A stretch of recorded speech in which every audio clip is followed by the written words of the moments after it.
This is Bloody Bobby, GameCat X, live from the Comic-Con, and you're watching the Midnight's Gamescast. Yeah!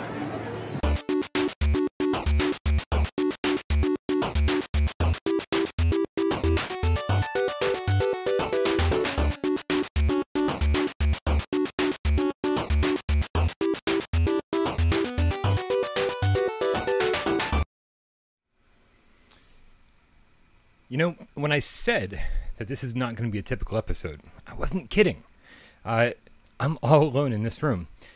In fact, I'm going to be all alone in this room for the rest of the day, until Des shows up, like around midnight. So it's going to be a long day of solitude. So, here's the deal. Jeremy was texting me up until the last minute saying he couldn't find a sitter for his kids. And Michelle started a new job today. She is, what is she doing? I don't know. She started a new job. They asked her yesterday if she could, I don't know, like work different hours than she was scheduled to. And of course, it's her first day at a new job. She's going to do it.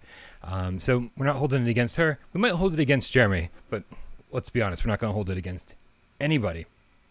If this is your first time watching the Midnight Gamescast, this is not how things usually go. They're doing construction outside as well. So if you hear anything crazy like that, you'll know why. I'm Brian Paul, and to my right and my left is no one. Now, thank you right away. I'm gonna try to keep an eye on the comments. This is not normally my job. I'm doing everything today. So give me a second. I'm easing into this nice and slow, taking my time, drinking my morning coffee, hanging out with you guys. And this is, like I said, not the way we normally do things. Thank you, Bloody Bobby GameCat X, for that fantastic introduction from Comic-Con. I think it was Connecticut Con, right? And if you don't subscribe to this channel already, then please subscribe. Click the like button on this video, and make sure you click that notification bell as well, so you know when we go live from now on. And look at this. It's really hard to keep up with the comments. Thank you guys very much. Look at all the support. I blame Ubisoft too. Any of our Patreon supporters, anyone who supports us financially over on patreon.com/withoutparolegames, A, we really appreciate you. B, those people usually get a nice episode of the Litter Box every week, which is basically our what we give back to you guys. It's just one of us or two of us sitting here having a little conversation, giving you a little insight into our lives. I've been really bad about getting those up on time. They usually go up around Monday or Tuesday instead of Sunday. So I apologize about that, but this is my big Patreon push of the week. Go to patreon.com/withoutparolegames and hit us up for $1 or more a month, because that's the only way this channel is going to keep running. We appreciate every single dollar you guys send us. So thank you so much for that. Whew, it's hot in here. My hair is falling down. My pen's falling down. Everything's falling down. Guys, before we even get into this episode, breaking news. Breaking news is that over on the PlayStation Store, Torn is one of those games that we've been waiting for. We saw it was one of those games of like 30 games coming out this spring, which, by the way, spring's over. It's now summer, so a bunch of games didn't make it out. Hopalong the Badlands was one of those games, and we just got that today. Pretty fantastic, but Torn is one of those games that like looked too good to be true. It was kind of like, I mean, you can see it right here. It looks amazing. It reminds me of Myst. It reminds me of The Seventh Guest. It reminds me of just pure awesomeness. like is that a Commodore 64? How awesome is this? There's like a gravity gun, all sorts of good things going on here. And it is now available for pre-order on the US PlayStation Store. You get a 20% PlayStation Plus pre-order discount. Makes it it's usually $30, and that means it's less. I can't do math. What's 20%? It's like $6 off, right? Perfect. And that's coming out August 28th. So not only do we get a discount, but we also know when it's coming out, which is fantastic. K-Panic. It's K-Panic and Jordan S. No substitutes available today. I am doing this solo, all by myself. I was alone. I was all by myself. No one was looking. But trust me, I was thinking of you. Alright, that being said, let's get back out of this trailer. This trailer looks fantastic. I'm just super duper excited for some great gameplay footage and great news. ASI8878, happy fucking birthday, dude. Thank you for... let's get back into the chat here. Transition. There we are. We're all back. Those names down there, all totally wrong. Just those two are not here. I'm here. So that was the breaking news. Obviously, guys, if you didn't know, last week while we were filming the show, Pixel Ripped also went up for pre-order, and that's coming out July 31st. So definitely go pre-order Torn for 20% off. Go order Pixel Ripped for $5 off. I think it's 25% off. Again, not so good at math. Sorry, this is multitasking here. So guys, again, before we really dive into the show, a little bit of sad news, and I wanted to make sure that we paid some respect to a lost friend. Kevgret, one of our loyal viewers, loyal Gamecats, just lost someone near and dear to him. His cat Gizzy was born with a congenital heart defect and wasn't supposed to live more than 3 months. With lots of medicine. Here,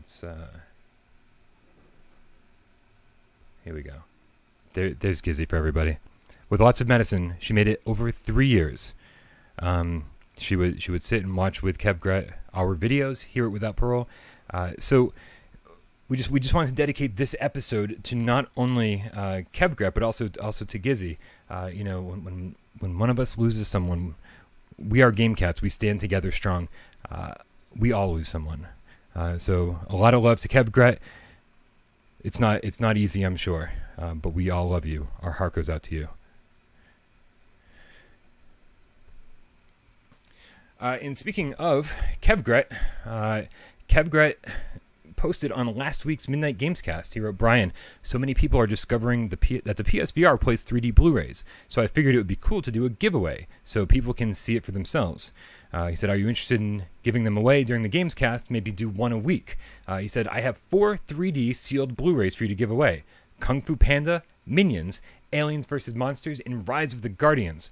If you guys don't know that the PSVR plays 3D Blu-rays, it does, and it's awesome. In fact, Kevgret, the ones he's giving away are pretty awesome because I find that the PSVR headset does an amazing job with like the 3D animated movies. Some of the live action stuff can be a little tough to watch only because it's just like too much going on.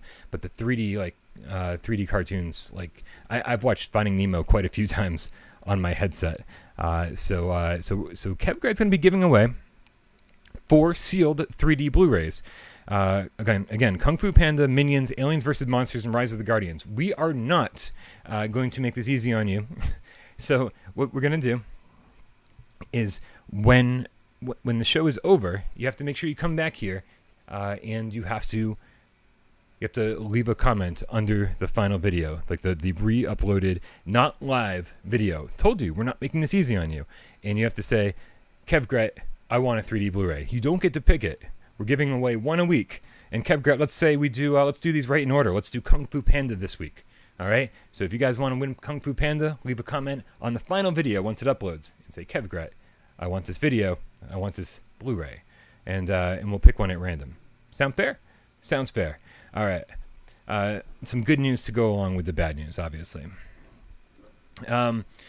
So let's see. Let's talk about what came out this week. Wait, who didn't know? Bob didn't know that it played 3D Blu-rays. See, the things just keep getting better and better and better, man. You bought a PlayStation VR headset? Shit's pretty awesome. All right, so let's move along here. What came out last week?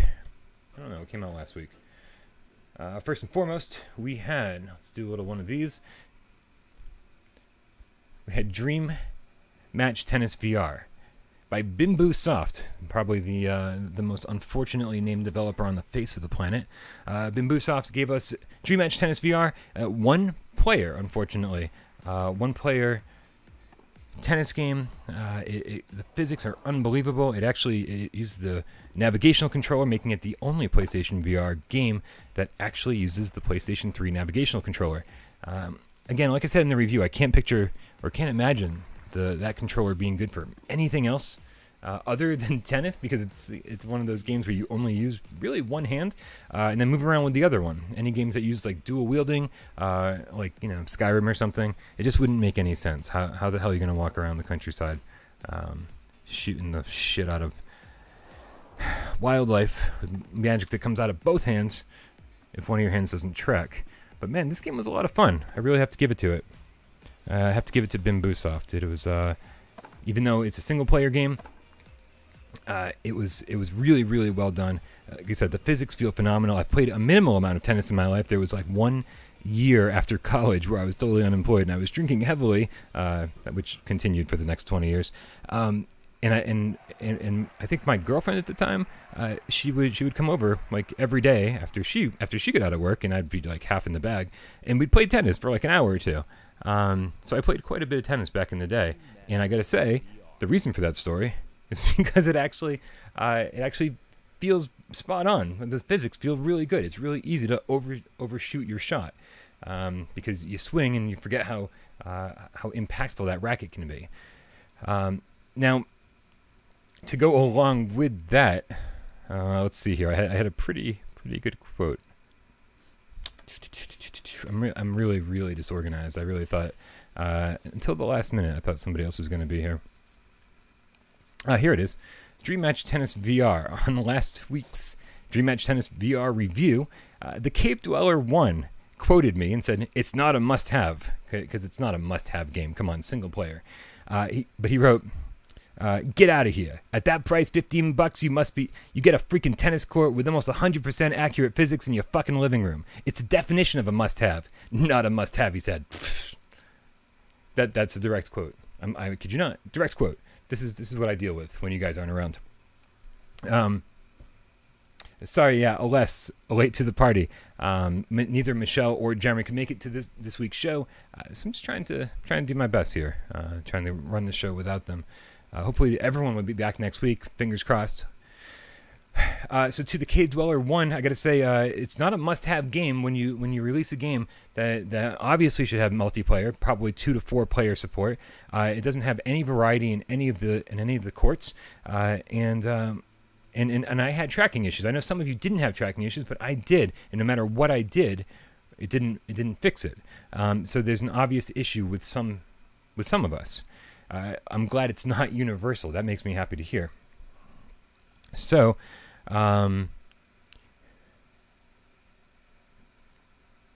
need more games to use nav controller. Philip, I agree with you, but I can't think of any other games that would make sense with the navigational controller. Like I said, any game that uses 2 hands, how do you do that? But yeah, to the Cave Dweller's comment, I don't know, man. It's not a must-have when you're missing a lot of features. If they added some multiplayer, if they added some court variety, I don't care if they bumped the price up $10-15 and made it a $30 game. If it was a full-featured game, then it's a must-have. Just because it's cheap and it like misses a lot of features, that's not a must-have game. So, just wanted to point that out. I'm glad it's cheap, and I'm glad I had some really good fun with it. I actually got kind of addicted to it. I had the same experience with Dream Match Tennis VR as I did with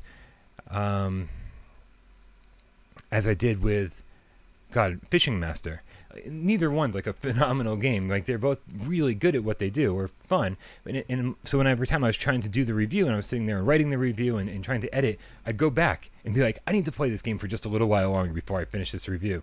And that's what I did with Fishing Master. And that's what I did with Dream Match Tennis, which means it's an addictive quality. And that's awesome. Can't complain about that. Oh man, sounds like Henry Twiddle had even more problems than I did. His racket would disappear when he played. That's even worse than my tracking issues. I would play through an entire set, right? Entire set, like a half an hour, however long it took to get through a set. Because once you get a good volley going, you can play for a while. And then as soon as I won or lost and went to the next set, everything was like a foot to the right. It's like my racket was just over here instead of over here. I was like, this isn't right. I tried. Yeah, thank you, Madman in Black, the Game Cat. Not a must-have, but a good game. A very good game. Also last week, God, this is going to be the fucking longest Gamescast ever. When there's no one here to keep me on track, I just talk a lot. What else did we get last week? I know that in European territories you guys got this a while ago, but here in the States, what do we get? We got Animal Force. Here it is. Animal Force came out last week, and I got to say, when it came out in Europe, I played it for like a half an hour, and I was like, whew. I even played it like on a live stream, and you could just see how disappointed I was. It was kind of boring. There wasn't a lot going on. The graphics were like very minimalistic. It just didn't feel good. And then when I was like, oh, okay, it's coming out in the US, I guess I'll spend more time with it for review. As it turns out, this game is super addictive with all the like leveling up and everything. It's pretty crazy. Once you start collecting stars and leveling up your characters, like every single level up is just like another moment away, and you're like, I'm just gonna play like 1 or 2 more rounds to get all the stars I need to level up this character, because if I level up this character, then this level will be easier. They take it real easy on you. It's not a difficult game, and if it ever feels difficult, then just go grind a little bit, play some old levels, replay the level you're having trouble with, keep collecting the stars. It's not difficult, and because of that, it's actually a lot of fun. Tower defense games in my book can be, they're fun until they get difficult, and then they're just not a lot of fun anymore. I played the crap out of Pixel Junk Monsters back in the day. Man, Sim is always drinking in Ireland. Seraphim, what's up, dude? Yeah, I'm a Gamertag VR. I hear that from a lot of people. I hear that not everyone had issues with Dream Match Tennis, so that's good to hear. So, Patrick Leonello. The Blood and Truth gameplay looked like Bravo Team style movement. Should I be worried? Dude, Blood and Truth is similar, but here's how it's different. You always stay in first person perspective. You pick like a node around the environment to where you want to go, just like Bravo Team, and then like you walk there in first person, like you're actually still shooting and doing your thing while the camera is moving you. So I think if Bravo Team did that, I'd enjoy it a little bit more. But come on, just give us fucking full locomotion. And give us full locomotion in Blood and Truth, too. Like, why haven't they learned their lesson? The game's not out yet. Like, there's still time to save it. Hopefully it's good. Who knows? So Animal Force is good. And then this week, we got a couple awesome games. In fact, one of them is already out. And so let's take a look at that trailer right now. This is Hopalong, the Badlands from the future. This is go check out my review. I was surprised that this game was any good at all. When we watched it on PlayStation VR Theater, it was one of those things that looked so stupid and gimmicky that I didn't think it was going to be any good. I thought it was going to be like goofy and we'd have a lot of fun with it, but I didn't actually think there was going to be any quality here. And the fact that, I mean, these environments, what this video is not showing you is just how nice these environments look. The water rushing by, there are waterfalls, there are some nice diverse environments, there are mine levels. There are mine levels, there are, God, what else? There's these caverns. The environments get pretty diverse. You do end up in like a little, like a shanty town after a while, and so it does mix things up just enough where like, yo, I'm getting sick of this environment. It's like, oh good, well here's something else to keep you busy. I was really surprised by Hopalong, and of course, the one thing I wanted to talk about with, thank you very much, Mikey Sensei. I appreciate the good vibes. Much needed on a day like today, doing this all by myself. Nice casual show though, you know what I mean? One of the things I want to talk about with Hopalong is the $25 price tag. Like, in PSVR this week, and I think my first impression video, I said I had checked out the Steam page and I saw that it was going for $15, and I was like, okay, well this is probably going to be the same price on PSVR.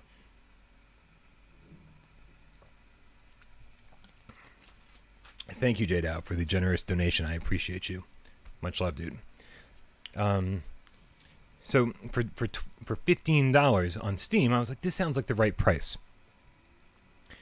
It didn't turn out to be that. What happened was, and something I didn't know, is that when Hopalong the Badlands launched on Steam, Mako XL, thank you for the generous donation. You guys are awesome. No, see, Kevgret, it actually launched for $25 on Steam. And that's where things get tricky, right? It's been out for like a year on Steam, so it was time for them to get a price cut. It's like, okay, here you go. You've got a brand new game. It's $25. A year later, we cut the price. Now it's new on PlayStation VR. So is that why? So do we get the sale price, or do we or do we pay the same price that PC VR owners did when their game was new? It's a tricky situation, and I feel like that maybe a nice compromise would have been in order. Like for $20, we all would have been like, okay, well, at least it launched on PlayStation VR cheaper than it launched on Steam, and eventually, of course, it'll be 15 or 10 or something like on sale.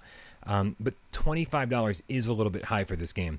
You can blast through the entire game in like 2 or 3 hours, and then like you'll probably want to play through the entire thing one more time. But there's not. Yeah, I agree, Gamertag. The thing is too many developers are launching their games at a high price, and then they're not getting the sales that they should get. If Hopalong the Badlands launched at $15 or even $20, I think so many people would have bought it like right away, right off the bat. And come on, you're kidding me. PC has multiplayer? K-Panic, is that real? If the PC version has multiplayer, then I take back everything I just said, because K-Panic is saying that the PC VR version has multiplayer, and if they've got a better version than we do, then this is unforgivable. Totally unforgivable. And that's kind of where I draw the line, is that, okay, if we got the same game for the same price that it launched, it would be a totally different story. But if we're losing multiplayer, I don't know what to tell you. I can't defend your game if that's what you're going to do. Definitely interested in looking into that, though.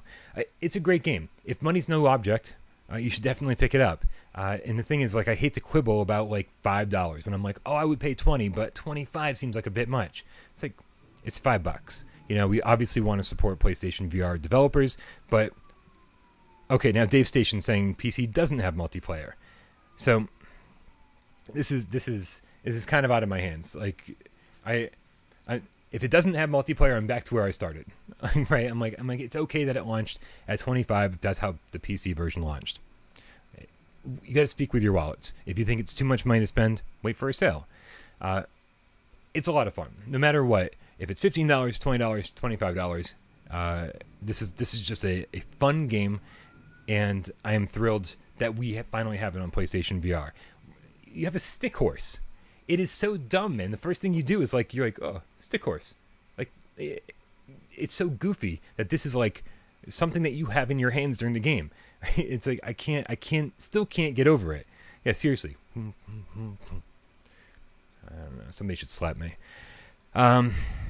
Anyway, thank you for clarifying that, Dave. I appreciate you being in the chat. Okay. Looks like I get to slap Gabrielle. Madman and I have to do a do-over. And a Hobbit just slap me. All right, look at that. We just played a 4-player game of rock, paper, scissors, slap.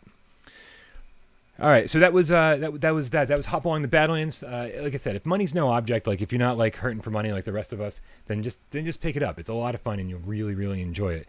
If money is an issue, well then save your dollars, man. Speak with your wallet. Also coming out this week on the 19th in a couple days is Detached. Now, Detached was supposed to come out a couple weeks ago. People at Anshar Studios forgot to file some paperwork. It's so ridiculous. I cannot get over the fact that... what's up, GameCat Paul Dean?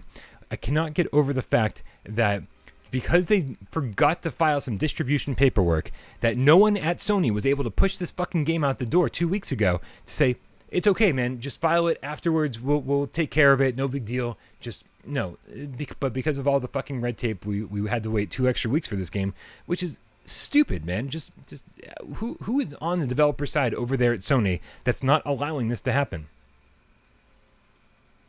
Seraphim, you are a wanker. So it made you fucking exactly what you are. It made all of us exactly what we are, a bunch of fucking wankers. But Detached looks awesome. I can't seem to find a game length on this, and so I have no idea.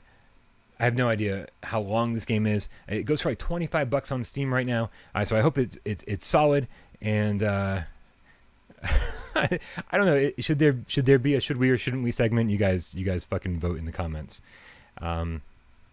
So Detached looks fantastic. All the reviews on Steam are awesome. They're like, oh, if you get motion sick, don't play this game. And I'm like, sweet, I love not getting motion sick and playing games that make other people sick. Yeah. To know is to die. He says PlayStation needs some help for their VR content. Yeah, I think you're right. Lloyd over there in the basement is not doing his job, man. He's maybe he needs an assistant. I don't know what he needs, but we definitely need somebody out there porting PlayStation 3 games like en masse just over to PSVR. Thank you, Ben Stedman. Much appreciated. I love you. Basically, if you guys watched the most recent episode of Why We Love PlayStation VR with Des and I, we talked about the Wipeout Omega collection, and the Wipeout Omega collection, the developers there was like 5 people that ported the thing over in like 5 months. That's like nothing. That's like no work at all, right? And they credit the original games being on PS3 or mostly on PS3, which made it easy for them to port everything over. So what's the problem? I have like a ridiculous number of PlayStation 3 games I want on PlayStation VR. Like, let's get some BioShock. Let's get some everything, right? So what's the issue? So we are totally going to be happy with AAA ports until the user base grows enough to warrant brand new exclusive AAA experiences. Because let's be honest, even when you port a PlayStation 3 game into PlayStation VR, it's still going to be an exclusive experience that you can't play anywhere else. Because you guys know the difference between playing Resident Evil 7 in VR and playing it on a fucking non-VR flat screen. It's like a fucking different game. I think the coffee just kicked in. So yeah, like I think Sony needs to get off their ass. Grim Catnip, the Game Cat, I think you're right. It's summer. Lloyd is on vacation. Dude needs to get off his ass, bring his family back from the Cape, and get some games made. Metcat 1983. He said, "What are the sales this week?" The store didn't update. The store did update. I didn't see any sales. The only thing that was on sale are the 2 announcements we made at the beginning, which was the one we already knew from last week. Pixel Rip 1989 is available for $19.99 for pre-order, which is coming out July 31st. It's usually $25, and also Torn. This is the exciting one. Is 20% off so it makes it like $24. It's going to be $30, and that's coming out August 28th. So make sure. Yes. Gaggle of doozies. Puppeteer in VR would be awesome. It already plays out on a stage just like The Lost Bear. I think Puppeteer would be phenomenal. I'd kill to play that game in VR. So awesome. Grand Theft Auto 3 Meow Dow, you're fucking absolutely right. We need a helicopter sim. What's up, JD Max the Game Cat? Man, I just want to sit here and read comments and respond to you guys for like the next hour. This is gonna be so much more fun than doing a show. And who knows? Maybe we'll do that. I have no idea. You guys let me know what you want to do. Game Cat Paul Dean, thank you so much for the generous donation. I love you. Let's see here. The Drunk Gamer last week. Actually, this was supposed to be on last week's show, and somehow we just totally missed it. The Drunk Gamer wrote on the Walker review. Man, the Walker. That feels like a fucking months ago, but it was actually only 2 weeks ago. He wrote, "Have you tried playing any regular scary games using the PlayStation VR Theater mode? It's actually not too bad. I'm playing Outlast 2 using it." Oh, let me try that again. I'm playing Outlast 2 using it? Yeah. Here's what I like about Theater mode, and that's I like the reason, part of the reason games are scarier in VR is A, because you're in the environment. But the other part is because you have this thing on your head and you can't see what's going on in the space around you. You can't see who's in your living room, who's standing behind you. Also, second nature, wear headphones with it. So you basically blocked out the entire outside world. So I can totally see why playing a scary game, even a non-scary game, with a PlayStation VR headset would be scary. Personally, not for me. I just, when I put that VR headset on, I just feel like something's missing. A while back, I did play. Hey, Mama Cat. Mama Cat's in the chat. Yeah, Jeremy didn't show up either, dude. So I'm doing this all by myself.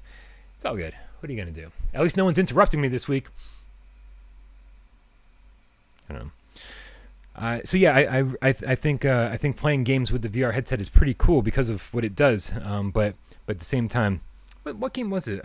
What Remains of Edith Finch? I played like an hour of that, and I actually think I enjoyed that more than I did on my TV. You know, despite like the lower resolution and stuff. Like it's not a bad way to play games.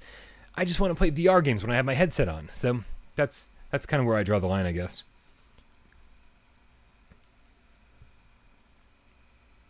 Yeah, Paul Station VR, the Game Cat, says he tried playing God of War in theater mode, and it made it really hard to focus for some reason. I think it's because of the dropped resolution.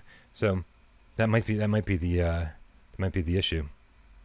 Oh, everyone loves a mama cat, a mama cat. Yeah. Oh, hey, totally forgot to mention this. Grim Catnip, the Game Cat, wrote on PlayStation VR this week. He wrote, "Hey, Brian. Hey. God Cannon and I will be hosting a Rec Royale tournament on the 28th. The deadline to sign up is the 26th at 11 p.m. Central Time. Winner gets a $20 PlayStation Network North American code. GameCats interested need to PM me.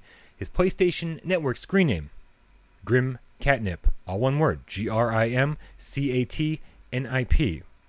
They have 14 slots to fill, and as far as I know, they're filling up already. So go add Grim Catnip as a friend on the PlayStation Network, private message him, and say that you want to join what they're calling the Catnip Games.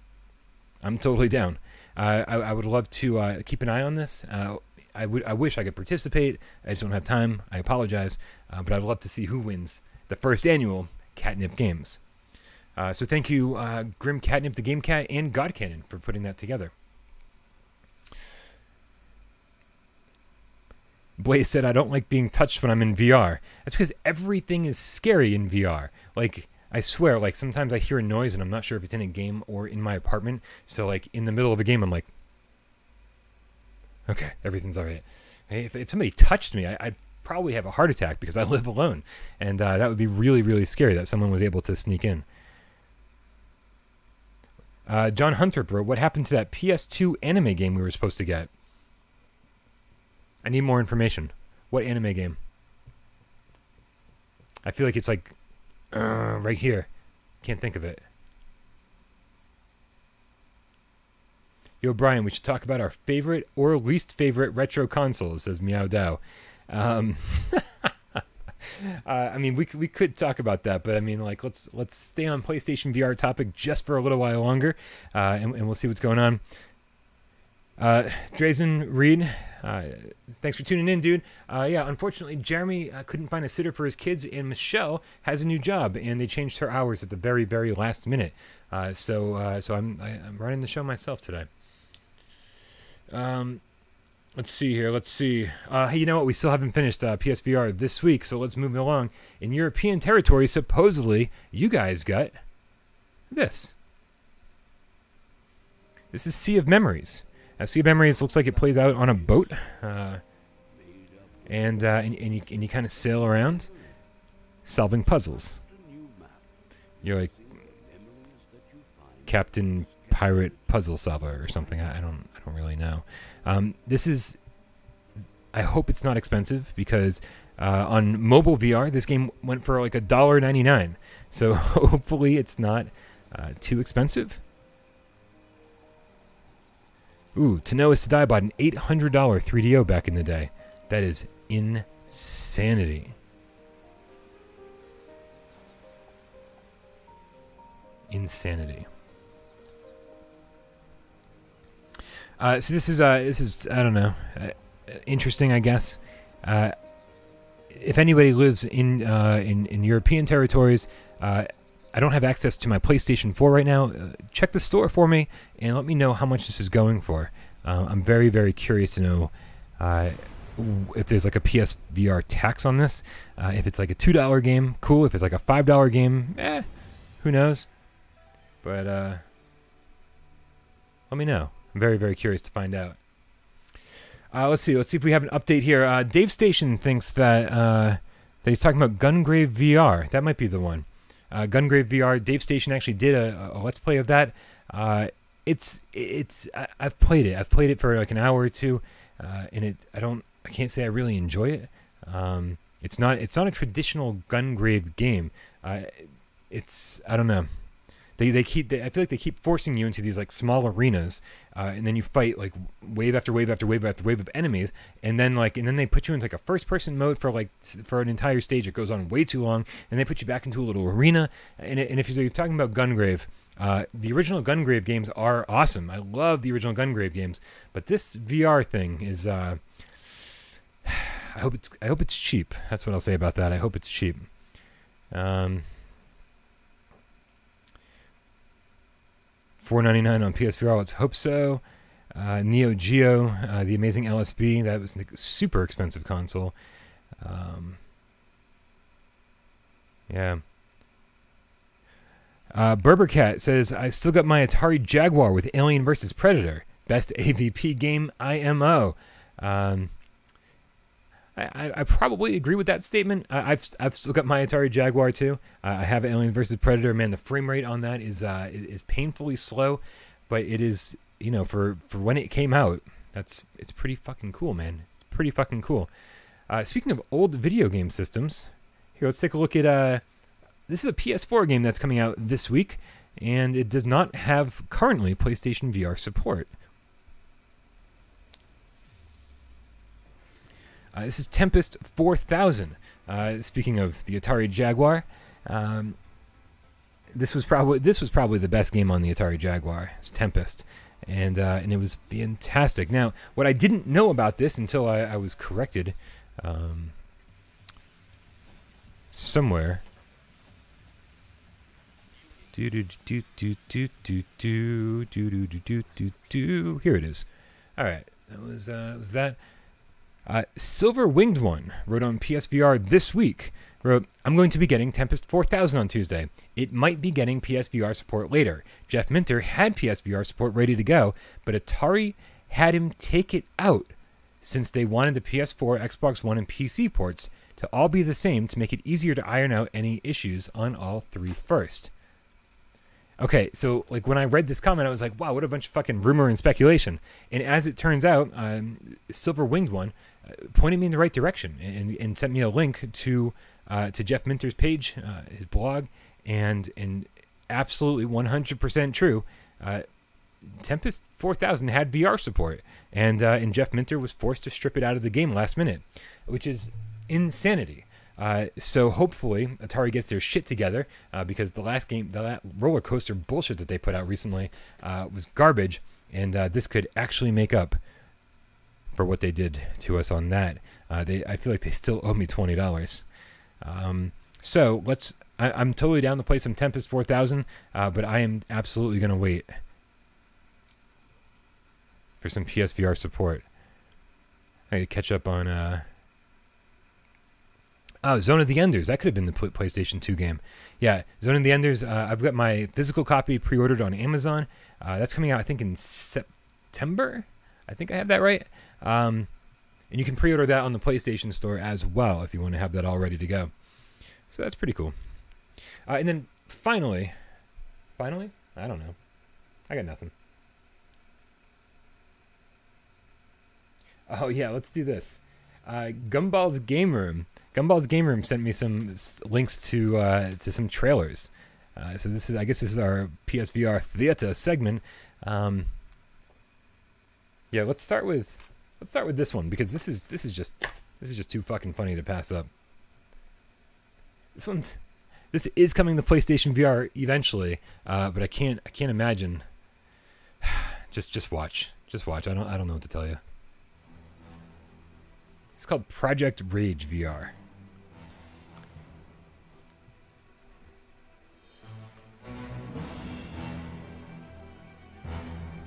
Like something's already wrong with this. Look at the names of these characters: Quill, Splinter. Like just ripping shit off from other people. And then look at this. Can you believe this? This is ridiculous.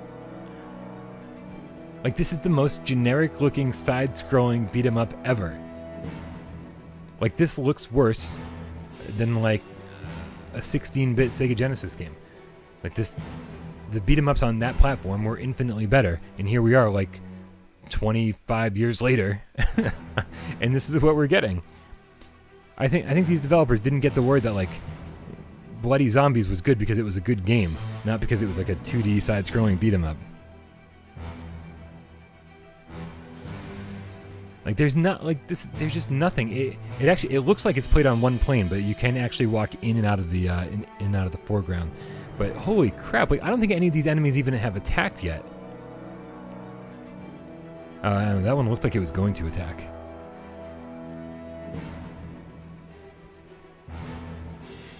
Yeah, this is real bad.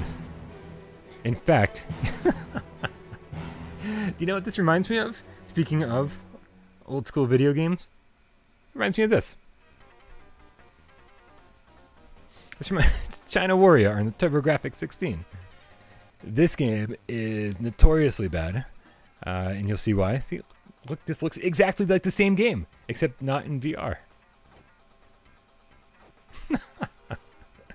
I actually have this game, and once you play it enough, like there's some appeal here, but it's not very good as far as beat 'em ups go. It plays more like a good shoot 'em up, or a bad shoot 'em up maybe. You have to like memorize all the patterns and stuff. But holy shit, dude! Holy shit! That's what Project Rage VR reminds me of.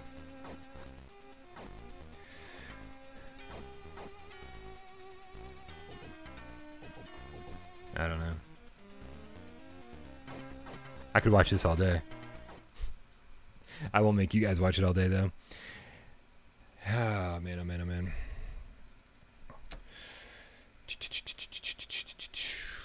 Moving along here. Pretty unorganized. I'm pretty unorganized. Okay. Gumball's Game Room did send another trailer, too.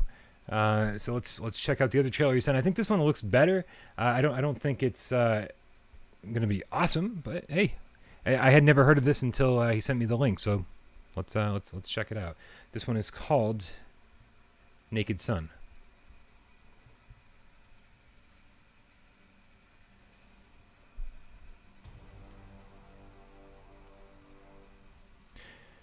So at least the graphics look better on this one. Looks like some trains going on. However, this does look like a rail shooter,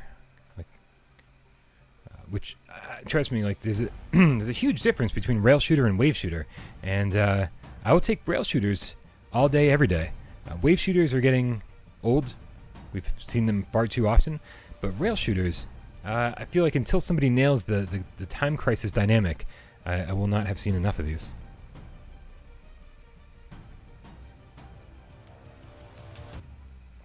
My man is drinking some coffee. Let me get caught up on the stream while this thing's going on.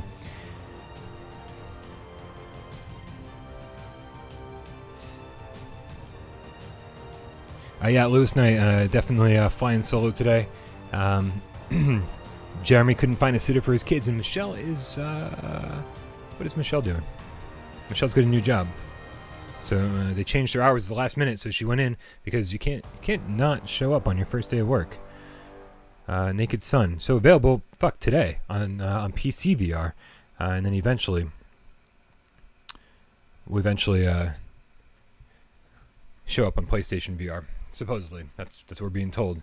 Gumball's Game Room has no reason to lie, and he's saying that the publisher is hoping for a late August PlayStation VR release. So we'll see what happens. It's only a couple months away. You guys excited for the Persistence? The Persistence. Guys, the Persistence is coming out in literally 7 days. Like, how did this fucking snuck up on me so bad? Like, I remember it being like over a year ago, well over a year ago when I saw the trailer. I was like, wow, the Persistence looks like my kind of game. And not even knowing what kind of game it was. It looked sort of like Dead Space. It looked... I don't know, it looked like zombies in space, and I was like, fucking sign me up, man. I'm like, I'm totally down for this game. And then as you know, as we more and more information started trickling out, as we saw like interviews at PSX and in further shows, we found out that, you know, procedurally generated, we got a demo and like all this different stuff. And then I kind of sank into a Spelunky addiction. randomly on my PlayStation Vita. And I didn't realize it, but I felt like I was playing Spelunky in preparation for the Persistence. Because it's similar, right? It's the same kind of like roguelite experience where like even though like your progression doesn't carry over in Spelunky in the Persistence it does. Like there's a certain amount that carries over. You're constantly leveling up two things and one carries over, the other one doesn't. I cannot believe we're like 7 days away from the Persistence. When they announced the release date 6 months ago, I remember going, this is going to be the hardest 6 months of my life. Like, I need to forget about this game. I need to just, like, stop everything. Like, stop thinking about this game and just go on with my life and pretend like the Persistence doesn't exist, because I was so excited for it then. And here it is. Here it is. We're so excited. 1 week away, and I have to do a 12-hour live stream. I'm gonna play the demo a little bit this week to kind of like get my bearings again and remember how all the controls work and figure out that crafting system and remind myself I don't want to go in totally blind. I only played the demo a couple of times and that was a while ago, so I'm gonna go in and so I'm trying to catch up on the chat while I'm talking. It's impossible to do both. So I'm super excited. I want to do a 12-hour live stream of the Persistence, and I don't know how far I'm going to make it in that, because I think I'm going to be dying for the first like 3-4 hours. I bet you're going to see like the same block of gameplay over and over and over and over again as I level up and as I slowly acclimate to the controls and get used to the game. So I don't know how entertaining the live stream is going to be, but I know that if I don't do a live stream, that I'm just not going to have time to spend as much time with this game as I want. The Persistence, again, my most anticipated game, coming out July 24th for $29.99, 1 week away. Meow Dow asks if the Persistence is even 12 hours long, and it is. I remember an interview with the developers saying that 30 hours into the game, you're going to be playing as a much different main character, as a much more leveled up main character than you do at the beginning of the game. And I remember that statement going, like, I know it's not like if you just play from beginning to end, like in one run, it's not a 30-hour game. But these types of games, like I probably spent like 100 hours with Spelunky over the last 2 or 3 months. That's playing like an hour and a half every day, right? It's not a long game. You can blast through the entire game in like 15, 20 minutes. But I spent 100 hours with that game, and this is sort of like how I see the Persistence, where you can probably blast through the entire game in just a couple hours, but it's probably going to take you like 100 hours to get there, which is, I'm totally down.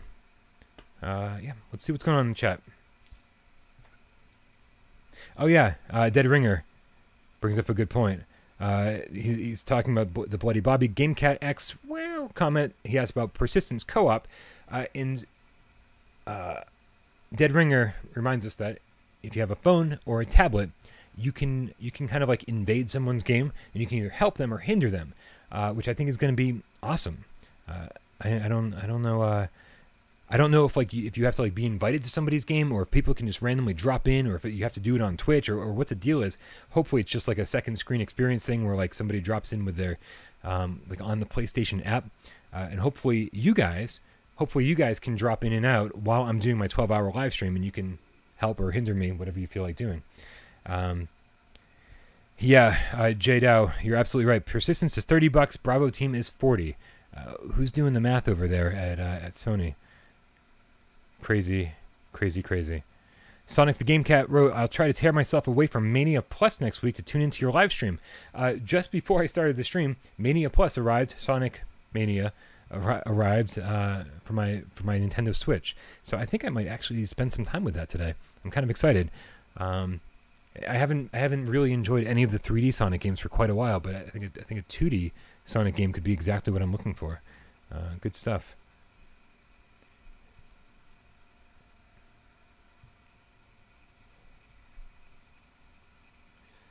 Bob asks when the 12-hour live stream is, and it's an excellent question. If I manage to get a review key and there's no review embargo, I will definitely do the stream before it comes out, which would make it infinitely more entertaining for people to watch because they don't have their hands on it yet. If that's not the case, if I end up getting it along with everybody else, the plan currently is that I'm going to start streaming at midnight when the game unlocks, right, on the PlayStation Store. Stream for 12 hours, play it for 12 hours straight until noon, and then give myself, because this is happening, don't forget, this will be happening Monday night at midnight, Tuesday morning. And then, so I'll play from midnight till noon, give myself like an hour break to get all set up and ready for the Gamescast, which is going to be a live stream that happens an hour after the 12-hour live stream. So I will keep you guys updated over the course of next week. Hopefully Firesprite will send me a review key and we don't have to cut things that close, and hopefully you won't have to see me like after a 12-hour live stream on a Gamescast. But what are you going to do? Let's see here. Yeah, Dave Station, my Switch has been criminally underused. Actually, ever since Michelle brought it back from her pregnancy, I've probably only turned it on like once or twice, it's a real shame. Yeah, Otaku D, Torn is out on the 28th of August. Make sure you can pre-order that now. We started the show with that. Gamertag, thanks for tuning in. GameCat Troy, yeah, we're all waiting for Ace Combat 7, man. Like that game seemed like it was ready for launch, and then they like pulled way back, like way back. It seemed like it was good to go, right? Everyone who played the demo, everyone who went to the conventions and stuff, and actually got to try it in VR, said it was done, it was ready to go. And then like a year later, we're like, where's the fucking game? So it's gonna be very curious. It's going to be very curious to see what they've been doing for the last year. D-Link 1013 row. I know this has been asked before, but I got to ask, when do you usually do the Gamescast now? Right now. Every Tuesday afternoon at 1 p.m. Eastern. Right now. And it's live. Dome Crow writes, any news on Gollum? There's no news on Gollum. Sorry. That is very strange. Who is that? Highwire Entertainment, I think. Absolutely insane. That it sounded like they just needed like a couple months to like tidy things up in Gollum, and I'm very curious to know what happened to that game. I have a feeling they're gonna like re-announce Gollum soon, right? Like there are so many shows between now and the end of the year. That I can only imagine. They're gonna be like, here's Gollum and it's out today, right? They're gonna and it's gonna like look a little different and it's gonna play a little different. They've like reworked the control scheme because of all these other games. This was the first game they ever showed for PlayStation VR, and they had this whole thing going where like I think the movement system, the locomotion system was something like this. Like if you want to move forward, you lean forward, and like. That's awful. I don't want to lean forward to walk forward. I don't want to be doing this. Like if I'm standing in my living room, I was playing Badlands, Hopalong the Badlands, and I almost fell over a couple times because I just wasn't thinking about what I was doing. Like I hadn't braced myself, and so I can only imagine if they force you to lean. I don't want to lean. Like that's a game that if they make you lean, then they'll probably recommend that you play sitting. Come on, ridiculous. K Panic writes, Brian, so I suggested the PSVR Gamescast Live as a title for this show the other day. Any thoughts on a new name yet? I think K Panic, I think you win the contest. I think PSVR Gamescast Live says everything we want it to say, and it's about as simple and to the point as we can get. Midnight Gamescast doesn't work anymore because it doesn't air at midnight. We don't film it at midnight. But obviously we wanted to keep the word Gamescast in because that's where the word GameCat came from. And in PSVR Gamescast Live says the three important things, gets right to the point. So K Panic, I think the name is going to change. Hopefully next week.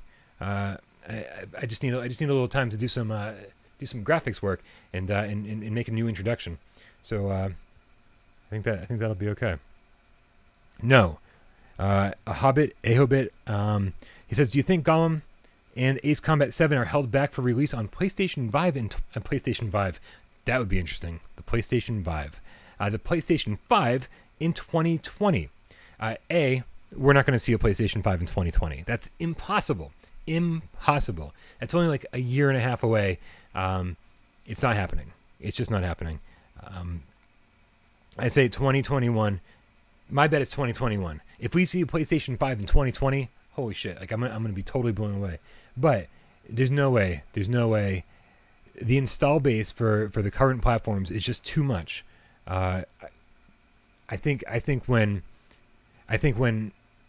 like PS5 and PSVR 2 release, I think what we're going to see is a lot of the same shit we saw during the PlayStation 4 release, when a bunch of games were like, hey, here's your up-res version, here's your HD version, hey, give us some more money for like the better quality version of this game. And I think that's what we're going to see a lot of. Like Ace Combat 5 or 7, fuck, there's been a lot of Ace Combat games. Ace Combat 7 is like a prime candidate for that, because it's going to look amazing already on PSVR and PS4, but like, how much cooler would it look with, like, you know, crazy 4K resolution in both eyes and tons more horsepower to render everything that we see. So I don't think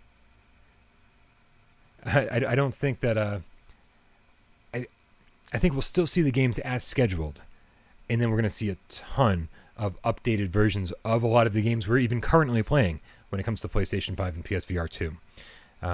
Good stuff. Let me see if I can get caught up on the chat here. KYS Kid writes, whatever happened to that game Close to the Sun that was rumored to get VR? That one's not ringing a bell. Close to the Sun. Here, you know what? I have a fucking computer right here. Let me see what that game looks like.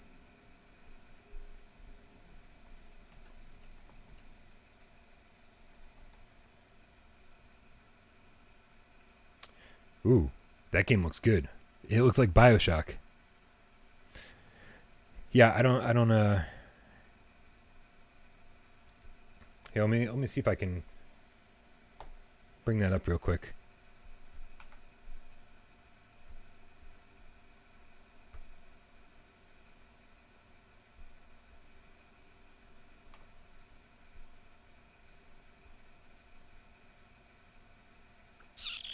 I don't think I can bring it up real quick, as it turns out. I'm just getting used to using OBS. OBS is like a fucking mystery to me. And trying to figure it out sometimes is daunting. Here, you know what? I think I got it, though.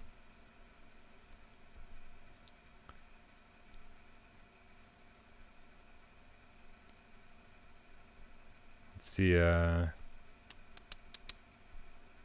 we go. Here it is. This is Close to the Sun. Let's check it out. This looks phenomenal.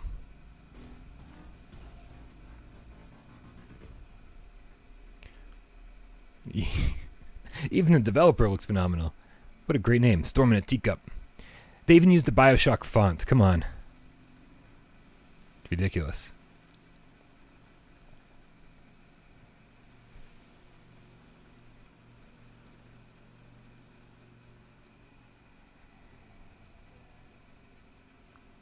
Look at this.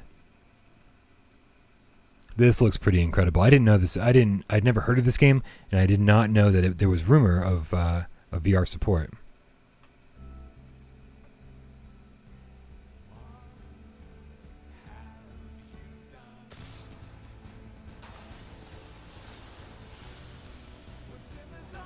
Look at this thing. This is like this might as well be called BioShock 3. BioShock 4, whatever you want to call it. This looks incredible. I would play the fuck out of this in VR.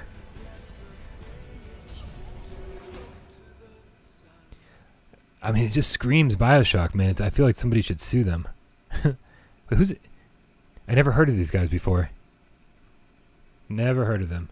But it's pretty cool, though. Really cool. Thanks for sharing that, KYS Kid. That's crazy. Dome Crow wrote, release date question: Astrobot Rescue Mission, Beat Saber, Ghost Giant, Trover Saves the Universe, and Torn. So you're asking, yeah, release dates on all of these. Astrobot Rescue Mission is fall 2018. Beat Saber is 2018. Ghost Giant, I want to say they said fall 2018. Trover Saves the Universe, I think, is sometime soon. And Torn, we just got a release date today.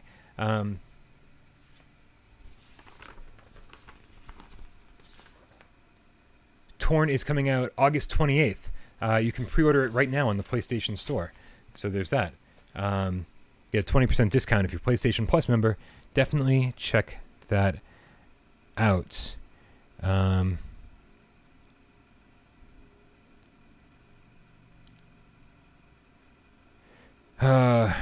Xbox One X does have more power than the PlayStation 4 Pro.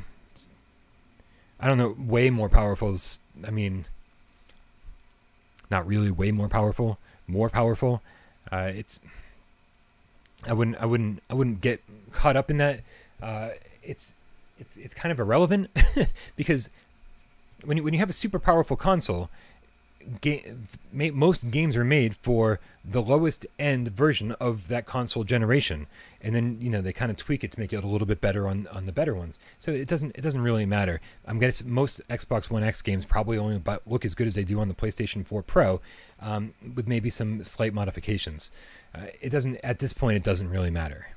But yes, the Xbox One X is more powerful than the Pro, absolutely.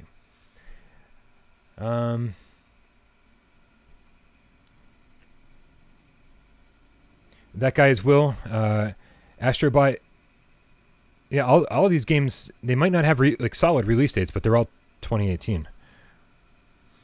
K-Panic asked about a 12-hour live stream for Dreams, where we build an entire Gamecast world to share the community. That sounds phenomenal. I can't wait to see exactly the extent of Dreams in VR, because we know it's not going to be like 100% the full game. They said to a limited capacity, we're going to get PlayStation VR support, and luckily it's going to be on day one. That'll be interesting for sure. Polystation VR, the Game Cat writes, I know that Moss is a great game, but how can I buy it for $30 when Skyrim VR is 100 times longer in the same price?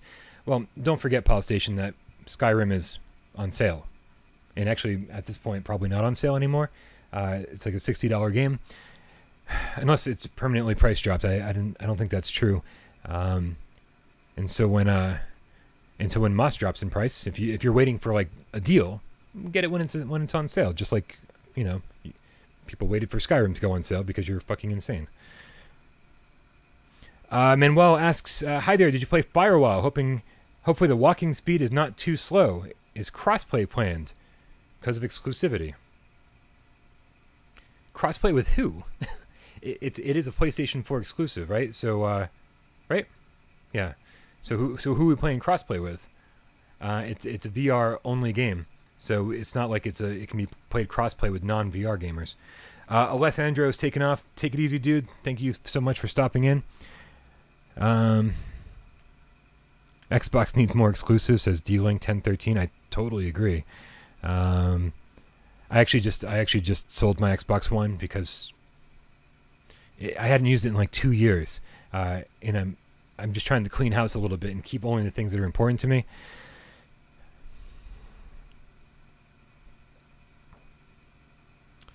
Meow Dow, you're absolutely right. Moss and Along Together are both super awesome.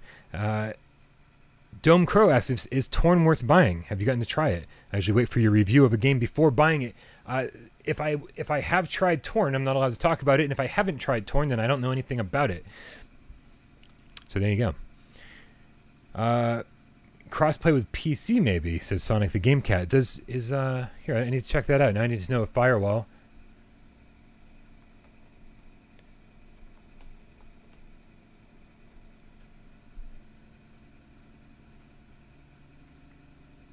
I'm pretty sure this is a PlayStation VR exclusive.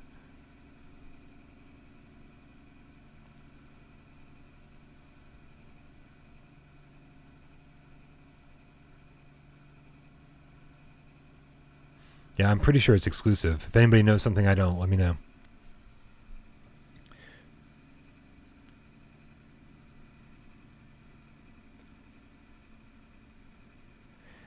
Blood and Truth. When didn't Blood and Truth get a release date? Not a release date, but like a release window.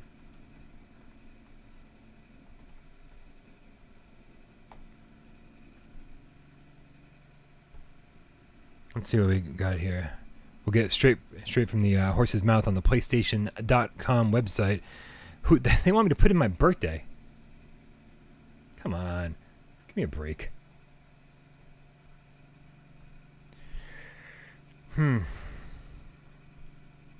apparently I put in the wrong month. Ridiculous. They're like, this isn't a month. I was like, oh yeah, crazy. Blood and Truth. Let's see what we got here. Yeah, they have not announced the release date for Blood and Truth. Interesting.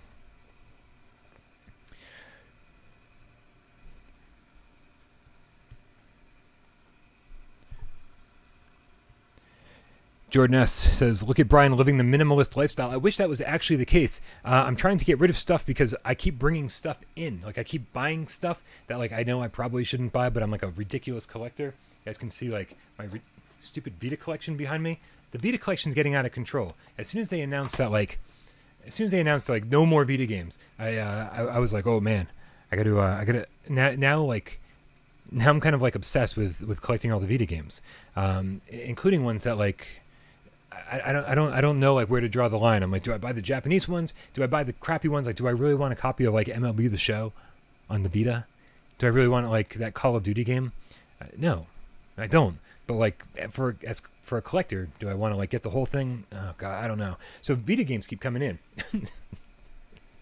and so that's why I have to get rid of other things to make up for it. I live in my apartment, which you are seeing pretty much half of right now, is only about 498 square feet, and about 90% of that is filled up with video games. The other 10% is a kitchen, a bed, and a bathroom. Bad stuff. Yeah, all right. I'm down. Time for some. What do you think, Michelle? Time to start the show. The way we begin every show, a little game of should we or shouldn't we, when we put 90 seconds up on the clock and put the clock up on the counter, the way that Jeremy likes it. Sure. I'll let you, the loyal game cats, know what we have been playing and or watching. And let you know if it's worth playing and or watching. On your mark, get set, go.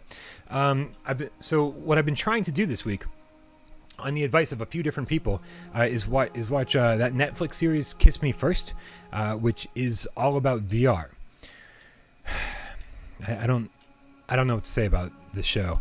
The show itself, like the first couple episodes, which is all I've managed to get through, is okay. But I really want it to get better. Like, and I don't know if it's going to. If the first couple episodes are meant to sell me on the show, it's not doing a great job. They reference like The Matrix, and they reference like a lot of different video games and stuff. But it's just too much of that. Oh, hey, you know, like it's VR, it's hardcore, it's underground music scene, it's you know, we gotta be crazy. And I don't know if I'm loving it. And like half of the show takes place in VR. And the art style they're using for in VR is like, okay, you know, like I'm sure that they were, they were restrained by their budget. And so I don't know. I got nothing to say about Kiss Me First other than that, like, I'm going to keep watching it because it's VR. But, like, I still haven't finished Season 2 of Sword Art Online. So if I'm going to watch something because it's VR, I'm going to go back and watch something that I know is good, like Sword Art Online. Because Sword Art Online is fucking awesome. I just haven't finished it because I've got too many other things to do and big games to play and shit like that. Hey, Nathy, what's going on, dude? I had 3 seconds left and I fucking got distracted. All right. Thank you very much, Nathy. Keep up the great content. You guys are my go-to channel for PSVR content. Fucking, dude, I was just watching one of your videos earlier today. Thank you very much. I appreciate that. For anyone who's just tuning in now, wondering where the rest of the crew is, sorry. They have, like, real-life things to do. Whereas this is my real life. I wait tables, and I run a PlayStation VR YouTube channel. That's it. That's all I do. All right, you guys, we're actually going well over what I expected to do. So that's it. Plenty of awesome new PlayStation VR games this week, guys. Plenty of awesome... Wait, what? Otaku D? You're not a Sword Art Online fan? Your name is Otaku D.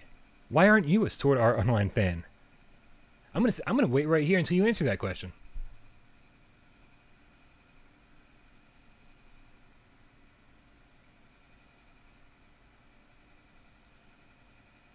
Thank you, Bloody Bobby Gamecat X. Thank you. Thank you. Sword Art Online is fucking awesome. All right. Yeah, Ready Player One. You know what? You know what I need to do? I need to read the Ready Player One book because the movie was pretty fucking awesome. But I know the book is obviously better. Meow Dao asks, can you and Des talk about retro games / consoles for a future Patreon episode? You know that's what we used to do before we went 100% PSVR, right?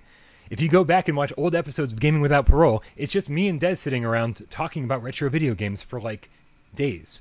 Like there's like 100 hours of us talking about retro games. I mean, I could copy and paste one of those into our Patreon episode, but they're there. They're free. Go, watch, frolic. All right, you guys. Thank you so much for tuning in to another episode of the Midnight Gamescast. I'm really, really sorry that it was just me. I know you guys like to listen to Jeremy talk and like to look at Michelle talk. So, hopefully I'll have some time to do some other videos this week, do some other reviews. Hopefully Detached comes out when it's supposed to. Hopefully they filled out the right paperwork. That's it for another episode of the Midnight Gamescast. I'm Brian Paul, and I love you all. Peace.